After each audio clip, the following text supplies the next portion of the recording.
this is really interesting. I've known as a patient, using medical analogies, I've known I've had a problem, but couldn't diagnose it. None of these fancy doctors or golf teachers. It's been a mystery, okay?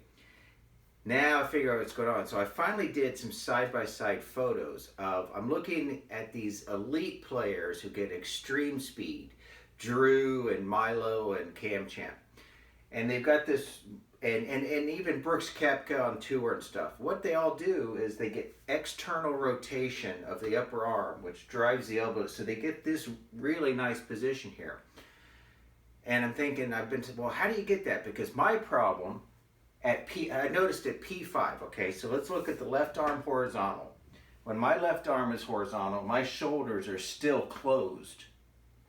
If you look at the good players at P5, their shoulders are pretty much square, and they've got this elbow way down.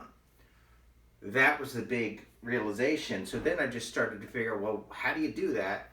And what you do is it's more, if you've got your shoulders fully turned, you've got to pull. It's more of a left pull. So you go up here, and then you got to dip with that left leg. You got to completely, look at this, okay? So externally rotate the right arm and pull over. So it's more of a, and then to prevent from doing this, you've got to flex the left knee. So it's like you're pulling a rope, okay? That, as opposed to me, I've always wanted to immediately, my instinct was to do this. Totally different muscle pattern to start the swing.